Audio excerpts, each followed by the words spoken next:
বাইদেউক অনুৰোধ কৰিছোঁ।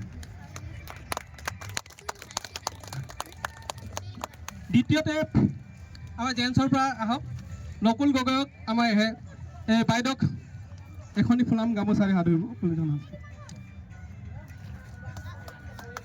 তৃতীয়তে উপস্থিতি আছে আমাৰ SBM sir Siddharth Ghosh sir.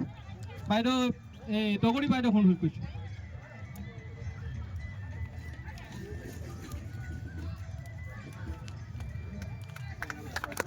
এতিয়া আগবাঢ়ি আহিছোঁ আমাৰ অভিজ্ঞতা বন্ধুৰ মাজলৈ। জৰিয়তে মই ছাদ্দাম হুছেইনক অনুৰোধ কৰিছোঁ মঞ্চৰ আগলৈ আহিবলৈ। তেওঁক এখনি ফুলাম গামোচাৰে আদৰিব আমাৰ SBM ছাৰ।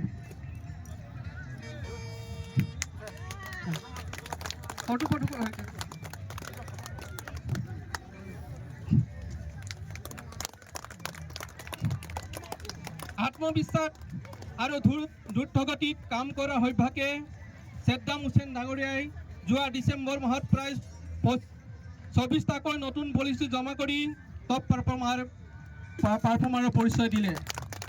তেওঁ জানুৱাৰী মাহত চলি থকা লক্ষ্ণৌ চলো কম্পিটিশ্যন উইথ স্পৰ্টছ কোৱালিফাই কৰিবৰ কাৰণে একেৰাহে কাম কৰি আছে।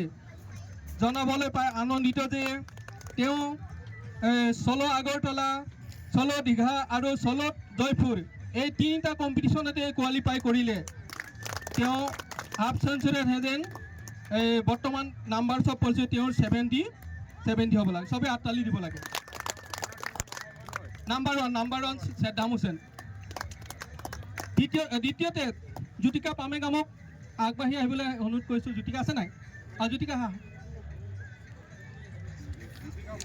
আমাৰ গ্ৰুপত তেওঁ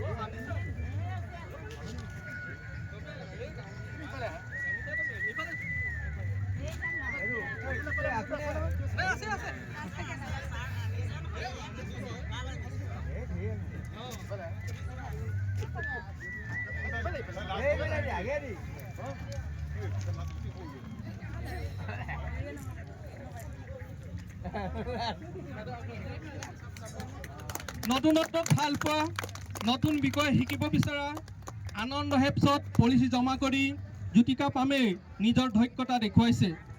তাই দীঘা চলো আৰু জয়পুৰ চলো কম্পিটিশ্যনত কোৱালিফাই কৰিছে আৰু অহা 11 ফেব্ৰুৱাৰী 26 তাৰিখে হ'ব লগা জয়পুৰ এডুকেশ্যনেল ছেমিনাৰত যাবলৈ সাজু হৈ আছে। তাইৰ বৰ্তমান NOP numbers of policy 62 half century আনে যেন আমাৰ গ্ৰুপত। তাৰপিছত মাছটো